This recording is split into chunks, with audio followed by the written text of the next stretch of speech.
Welcome to the Cyber Risk Management Podcast. Our mission is to help executives thrive as cyber risk managers. Your hosts are Kip Boyle, Virtual Chief Information Security Officer at Cyber Risk Opportunities, and Jake Bernstein, Partner at the law firm of K&L Gates.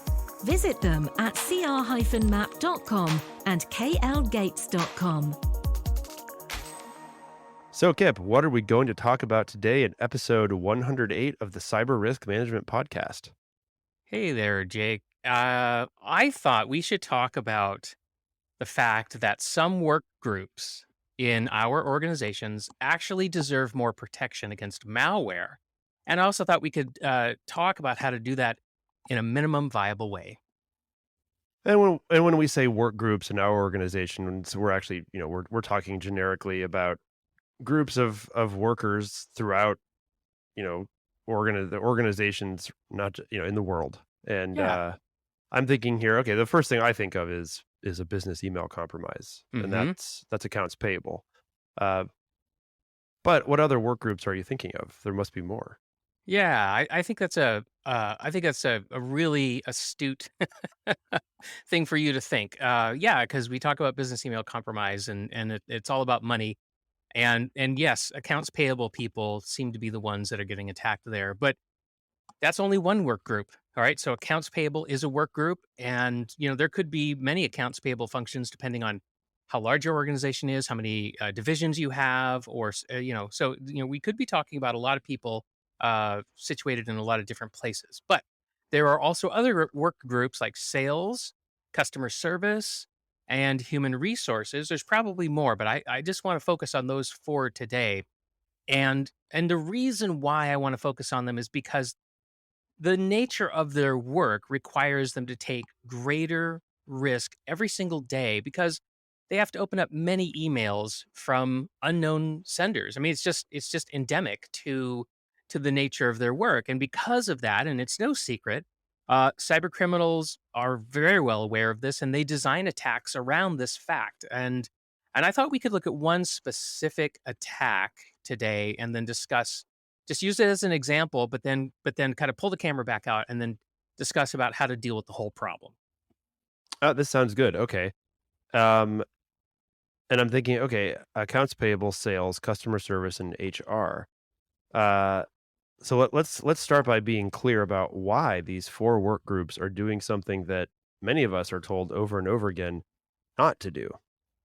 Exactly, isn't it strange? I mean, if you work in one of these groups and you're going to the mandatory, right, annual training, or maybe it's more frequent than that, and the conversation about phishing comes up, right? And I'm sure they're rolling their eyes. Either you can see it or they're doing it in their heads. And they're thinking, yeah, right. Like I can ignore all of these unexpected emails from unknown people. They're like, that's never going to happen, right? And so that really gets to the heart of it. And so let's look at why that is for each one of these Yeah. work groups.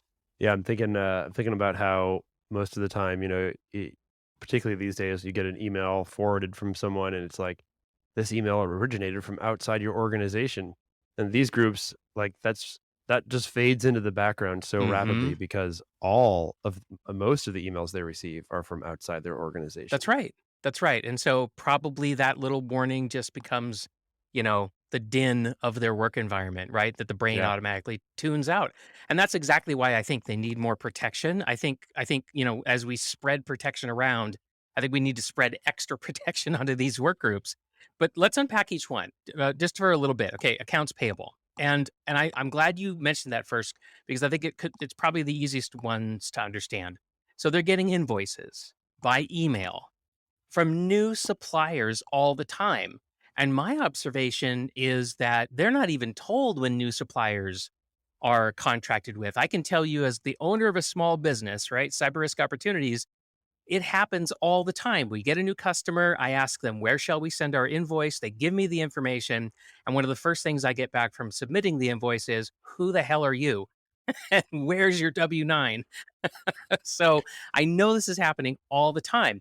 And I'm sending a legit invoice in, right? But you got to think that even though most of those emails are probably authentic, we know that some of them aren't. And even though business email compromise is sort of the first thing that comes up because it's phishing, I'm also concerned about malware, and I really want to focus on malware that is designed to silently sneak into their workstations and to give criminals a foothold in their target.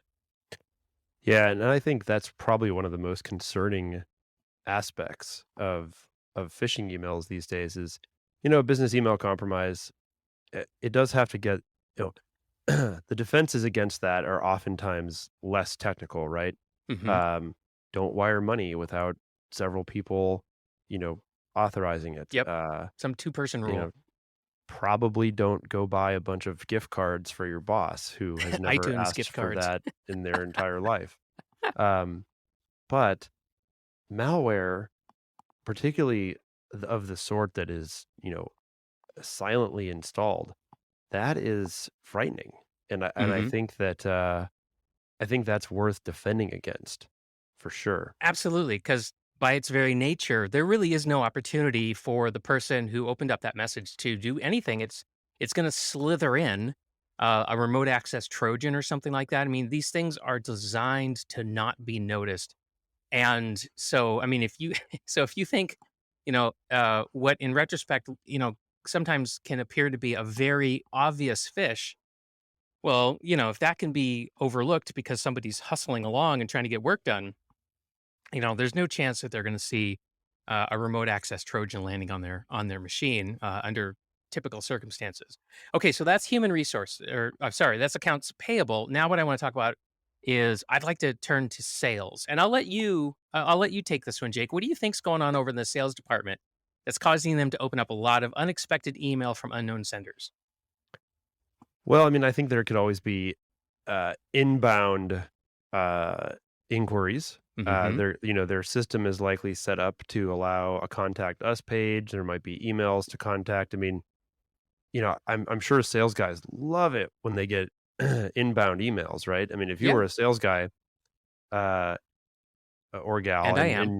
you are, and you get an unsolicited email inquiry from a potential customer, man, there's nothing better than that. That's a hot lead. That's a hot lead.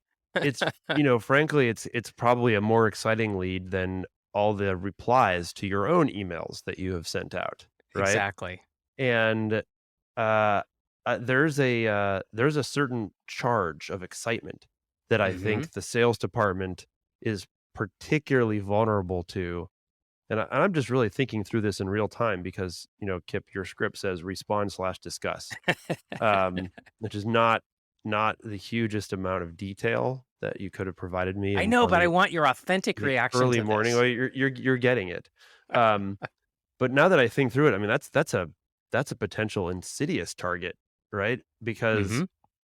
you're really playing, uh, I think a lot of phishing emails are, they're based on fear, right? Or anxiety, right? Oh, I want to make sure Yeah. that I don't get in trouble, um, It's designed to or provoke strong emotion. yeah, exactly. And this type of positive excitement is perhaps one of the, you know, no sales guy wants to believe that a hot lead like that coming in, um, is fake. Like, they just That's don't want to believe it. that's right, and I wanna add because I think, I agree with the things that you've said so far, and I wanna pile on a little bit. Not only, is a hot lead exciting, but it's exciting for a particular reason. Salespeople typically have a quota that they need to make, Oh, yeah. and those quotas come at, 1 quarter at a time typically, right? So around Yep. the end of March, and in the end of every third month, there is intense pressure, not only to make quota but to exceed quota. And the reason that you want to exceed quota is because there's typically an accelerant or a kicker. In other words, when somebody, let's say they're making 10% commission, once they hit their quota, that percentage rate goes up typically. So it could become 15%, 20%. And if they get even further along, there could be some other incentive in there, like, the lease for a new car or a trip to Hawaii or something like that. So there's a lot on the line, when a salesperson receives a hot lead, right? That's what's running through their mind is, oh my gosh, you look at all the great rewards that are available to me if I can convert this into a sale. So, Well, yeah, it's amazing. and I would bet that the criminals know that end of quarter is the best time to Yeah. send these emails. So Hmm. it's timing, it's context, it's the content, it's you know a whole mix of mostly positive emotions going through the sales guy. Um, yeah, that's a sneaky one. Yep. How about customer For sure. service? You want to take a stab at that? You want to respond slash discuss? I will respond. I will, yes, open bracket respond slash discuss. Um, I think, customer service, it isn't going to be the same as for the sales department, right? In a customer service department, by definition, you're receiving inquiries and emails from alleged customers Hmm. who need support, Yep. and it's your job to respond to that and keep people happy. Yep. And now that I say that, and this is talk about your real time, uh, exploration of the question here. If your job is to receive emails from unknown parties who are probably customers and to keep them happy, you're probably very much thinking about how to do that as opposed to not responding or not opening. In fact, Hmm. not opening an email and not therefore not responding is probably going to it's probably the exact opposite of what you want to be doing as a customer service person. Yeah, that's right. Not only that, but they're getting measured. There are when you work in like a call center or a customer service function in a large organization, there are metrics. How many requests do you handle? And then you get a satisfaction rating, right? So you help somebody, and then they get queried, like, how happy are you with the service that you received? So they have every incentive in terms of the metrics to really lean in to these messages and really find out what's going on.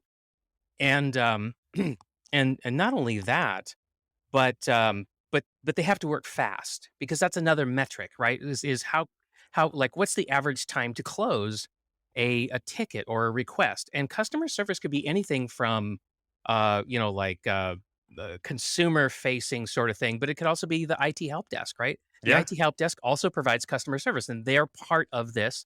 And I could easily see a fish come in that would say something like, "Hey, I just bought your product and it fell apart. Please see attached picture."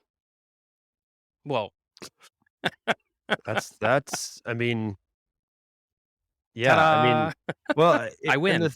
you do win, and I've often thought, I know we're not gonna, this is not a specific work group, but uh, lawyers send a lot of attachments Mhm. around to each other, and you know, you want to know a really, actually, maybe I shouldn't even, I'm not gonna even give the idea, although I suspect that hackers have already thought of this, but um, you know, yeah, there's a lot of ways. There's a lot of There is. professions where there are, uh, by necessity, emails coming from unknown parties with attachments that you may be required to look at Mhm. under Yeah, normal circumstances. yeah, that's right. And so this is just, Speaking of so that, human resources, right? yes, human resources. Okay, so what do you think's going on over in HR that's causing them to open up messages from unknown people? Well, this one is perhaps the one of the starkest examples yet. Your job is to review and hire people, which requires you to accept resumes and applications which are going to be rolling into your organization, probably via email. I mean, unless you're a really, really, really big organization and you have some kind of super special online um, recruitment tool, and those Mhm. exist. Uh, you're probably still going to be receiving emails with Yep, w- with d- attachments, definitely. resumes, cover letters. Um, they might be in PDF. I think an awful lot of people probably send their resume as a Word file, even Mhm. though shouldn't do that. Um, so yeah, this all happens.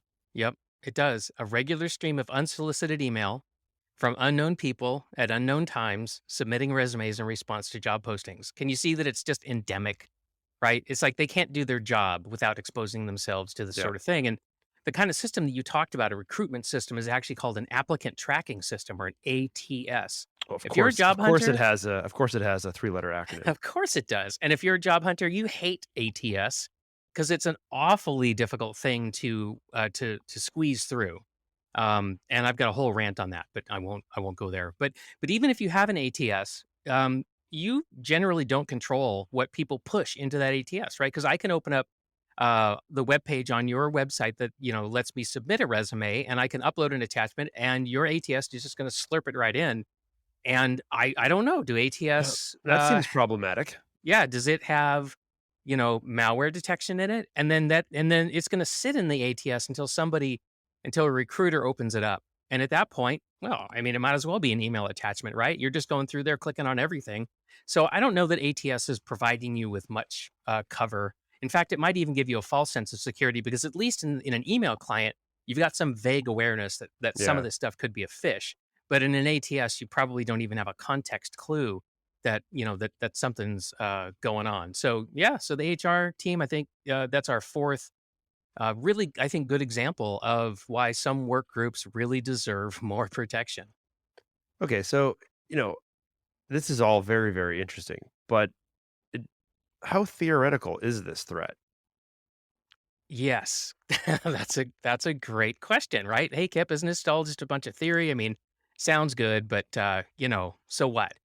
Well, here's the so what. There was a report that came out recently from a managed security services provider, or, an MSSP, because there's not enough three-letter acronyms in the world. We need four-letter acronyms. Sometimes we need four. Yep. Sometimes you do. All right. So an MSSP published a report, and they do this, right? Let's be serious. Any vendor out there is motivated to, do a little research and publish a report. It's marketing. Okay. So no surprise. I mean, we've look at Verizon, right? We on this podcast we have glee when we receive the latest issue of the Verizon data breach incident report, and we devour it, and we take it seriously. And so yeah, so this is a known pattern. So I grabbed this report from an MSSP and I started going through it, and I thought it was a very good report. I thought it was reasonable. They didn't publish their research methods, so I was a little concerned about that. Anytime I don't see the sample size and exactly who did the research, I think it's a little suspicious. But what they talked about in there was a phishing campaign where attackers were posing as job applicants and luring corporate hiring managers into downloading what they thought were resumes from job applicants. But the resumes were bogus and they contained a piece of malware called More Eggs. I have no idea where that name comes from. More eggs. It makes as much sense as anything else. Yeah, I'm thinking of omelets, right? I don't know. Yeah. But More Eggs, and you can go look this up. It's actually a remote access Trojan, which is designed to steal usernames and passwords for all kinds of accounts, like bank accounts, emails, IT administrators. But it can do other things too, like it can Yeah. inject a system with malware, whether that's ransomware or crypto mining, utility or something like that. I mean, it's just you name it, right? A remote It's access Trojan bad. is This is powerful. bad, right? Yeah, Yeah, and this is and bad. and a rat, right? A remote access Trojan, by definition, is silent. It gets in there silent. It operates silently. It allows Now, somebody remotely to monitor the system and do stuff. now there's a three-letter acronym that you just gotta love. I mean, it's a rat. It's a Like, rat. you Nobody don't wants want rats nobody wants rats. unless you're Exactly. Chuck E. Cheese. You might want rats. There you go. I think so. Can you believe that? A restaurant with a rat as a mascot. Who would have thunk? Yeah. Nobody ever would have thought that would have worked. Well, okay, so I read this report and then I thought, well, this is really interesting. This is an example of a specific attack against one of these work groups. Thereby demonstrating that it's not just theory here. These are work groups that really do need extra protection because they are in fact targeted. So there you go. So I thought the report was good. However, as I mentioned, I'm always on the lookout for bias and for the lack of information about how the research was performed. So I kept reading, For sure. and And I'm not going to name the vendor because I think that would be unfair. There's no point calling out one vendor when this behavior is rampant. And so I went to the recommendations section, and they suggested three things: security awareness training for all employees. They also recommended managed detection and response, which we call MDR. And they said, don't forget, you need to monitor your threat landscape. Those were the three things that they suggested. And what do you think, Jake? Does that sound okay? I mean, what's your reaction to that list? Um, I mean, I suspect that, yeah, those are all three things. I guess my question is, how much do those cost, and who's going to supply them to me? And let me Well, guess, it will yeah. be it will be our friends, the unknown MSSP, which is fine. Um, but are they recommending specific products? Because as a concept, I agree with all of these. Security Hmm. awareness training, good. Managed detection and response, good. Monitoring the threat landscape, a wise thing to do. Yeah. Um, but if when you get into specific implementations of all of these, I think you always have to be careful. Hmm. Well, so it turns out that this MSSP that published the report, those three things are what they sell, and that's all they were recommending. So, and if you unpack it, I mean, MDR is not cheap. If you're not doing MDR already, then you may not know, but it can cost $100,000 a year or more, especially if you're a Okay, big that's organization. expensive. Yeah, That's super expensive. expensive. And you might wonder, like, really? I mean, do I have to do MDR if I'm not doing it right now? And and just for this, right? Just to deal with more eggs, or things like that. And I think that you should wonder about recommendations like that. So if you're a cyber risk manager for your organization, it's not just enough to know who's at risk, like these work groups we talked about: accounts payable, human resources, customer service, and sales. But you have to carefully choose how you're going to deal with it. Absolutely. So, okay, $100,000 a year. I'm not sure that counts as minimum viable, a min-vi mitigation, Kip. So, how would you deal with more eggs?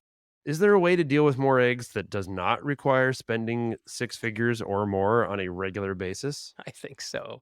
I bet there is. Yeah. Yeah, there is. And I wanted to use this as an opportunity to really demonstrate to folks that, okay, MDR sounds great. Sounds like an easy button, quite frankly, right? I'll throw some money at the problem, and this outside service provider, this MSSP, will just handle it. And I don't have to deal with it anymore. I can go off and do the other things that are actually much more interesting.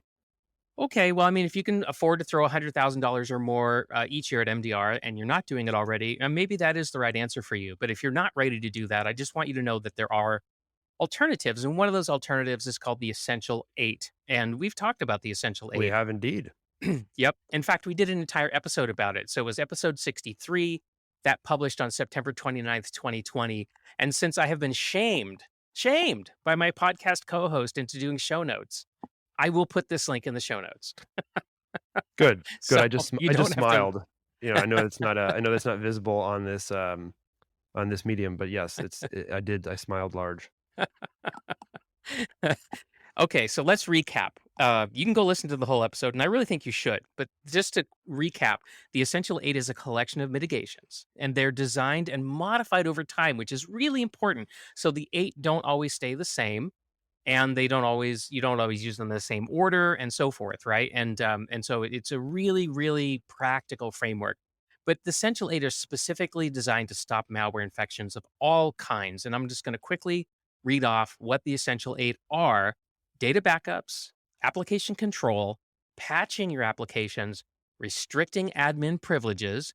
That's number four. Patch operating systems, configure or restrict Microsoft Office macro settings. That's number six.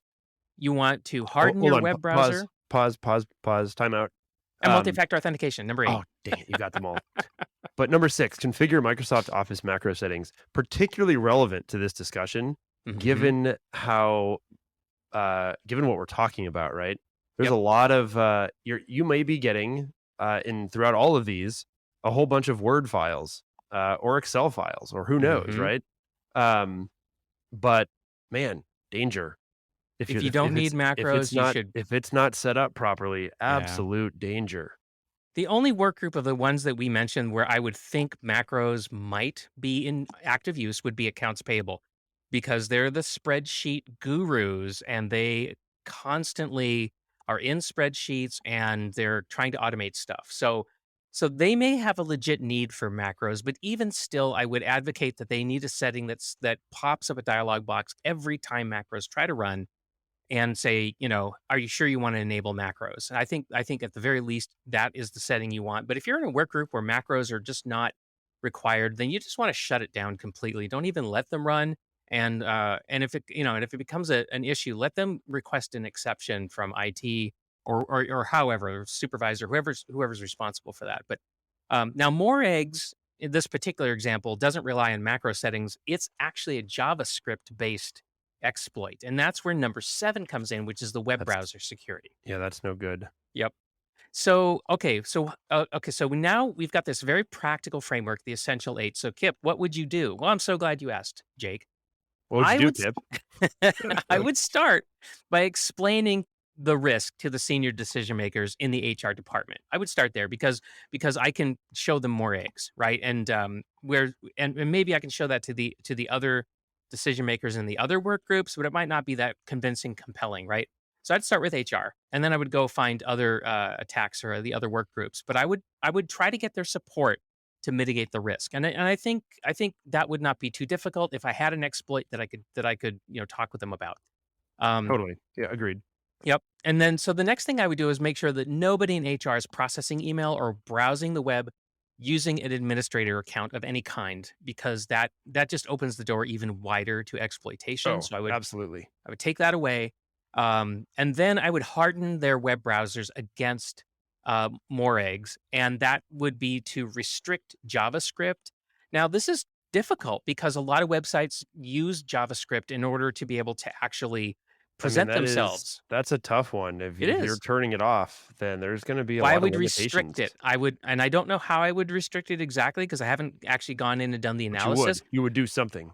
But I would. I would do something to try to identify how can I restrict this. Okay, that would be again. It's not the one thing that's going to stop this, but it's another obstacle, right? Remember, we need to become a small target. We need to make it expensive for criminals to exploit us because they generally don't want to to go after people who are difficult targets. They want the easy Yep, targets. exactly. Okay, so I'd harden the web browser. And then the last thing I would do in this first round of mitigations, because you don't want to overwhelm people, but I would try to find a way to turn this person's computer into an appliance. So I would go to a recruiter, a tech savvy recruiter, and I'd say, hey, I want to run an experiment. Would you please help me? I want to reconfigure your computer so that it can only run the programs that you need to do your job and nothing more. Everything you need to do your job will run. It'll be fine, but we just won't let anything Seems else run. reasonable. Well, I think so. And this is called application control. And some people call it application whitelisting. It has different names. There's different technologies out there that you can do this with. It's a cutting edge mitigation. So it's not the easiest thing in the world to do. But the idea, which is amazing, I think, is to block all malware from running, no matter where it came from or what it is. Because if you can just take the whole like list of things I don't want to run and flip it on its head and just say, here's the list of things that I only want to run, then any piece of malware that lands on the computer by definition will not execute. And I think that is so powerful.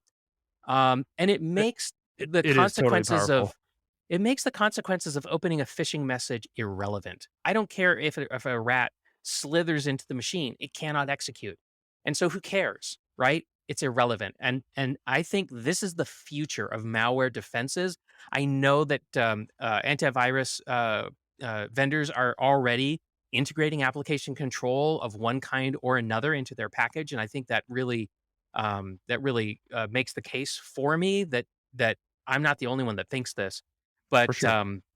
this is where I would be trying to really go. Yeah, and I think that makes sense. I think that uh, there are people for whom it's going to be hard to use that to the full extent. Independent contractors, right? They may not Hmm. they may have one computer. Yep. They can't really turn their computer into an appliance because they need it for all kinds of different things. But in a large organization, um, in particular, it should be done. Well, and I think if you look at it from a role-based point of view, Yes. where if you're wearing a lot of hats in an organization, it makes this difficult because the list gets longer and longer and It longer. does, it does. But At in a some point, large it becomes organization very hard. where you're highly specialized, right? Where the role is highly, highly specialized. And isn't it interesting that these four work groups all actually have that characteristic? Customer service, sales, accounts payable, and HR in large organizations are highly specialized. And I think so it's great. Not only are they at extra risk, but I think they're also excellent profiles of the kinds of roles where turning a computer into an appliance is actually feasible. So, yay for us. Yeah, and a computer that's become an appliance, um, it's just gonna be harder to make it do things that it's not supposed to do, and that's really the name of the game when it comes to malware defense. It really is, and it's a very different idea from where we've been. Right when microcomputers first started coming onto the scene, in the mid to late 1980s, they were called personal computers, and people really took that to heart. And even though it was a computer that was purchased by my employer, if I wanted to use it to, listen to music or install, a little utility that made my life easier, I mean, Gotta nobody love some of cared. those crazy MIDI tunes back in the Mm. '80s. Yeah, or what was it? Was it LimeWire? What? No, what was the Well, all the peer to Nap peer. Napster, Yeah, LimeWire, yeah, there was all kinds of that was peer-to-peer music sharing apps yep, in the aughts, and so this is a very different idea, isn't it? Like, it no, is. you can't install something on your computer that makes your life a little easier or a little more fun without permission, without actually going through some kind of a process to add it to a whitelist. I realize this is a paradigm shift, as they say, but um, I was talking to somebody in the manufacturing space recently, and I was discussing this, and I got the expected kind of like look of, "Are you kidding? Like, are you serious about this?" And I was like, "Look," I go, "You have other business assets that are appliances. Think about your warehouse. You have forklifts in your warehouse. Now, if a forklift driver wanted to burn off a little steam and race the forklift around the warehouse because it would be a little, it'd be fun and it would, sort of like make their day a little more interesting and Which it relieve some would. stress. Uh, would you think that was reasonable? And he's like, no, that'd be a disaster. I mean, look at the OSHA regulations and so forth. And I'm like, Yep, yeah, yep. like this is how, we need to be thinking about computers at work the same way we think about other business equipment. It has legit uses. And even Oh, though the operators, potentially far more dangerous than, yeah, even, yeah, yeah. A forklift driver that causes a lot of damage in the warehouse or maybe even hurts or kills somebody is awful, but it probably isn't going to put you out of business. But a ransomware attack that, blows up and takes you offline for a month is so much more serious to the future of your business. So, it is, anyway, no, for sure. So, alright, Kip, I see one more thing, I have uh, one more thing. in this script that I think I'm gonna go ahead and give you permission to, this is not a sponsored episode, but it's starting to feel like one. So, um, I know that you have done many courses, on LinkedIn Learning and, um, I think even its predecessor, whose name is escaping me. Lynda.com. Lynda.com, that's right.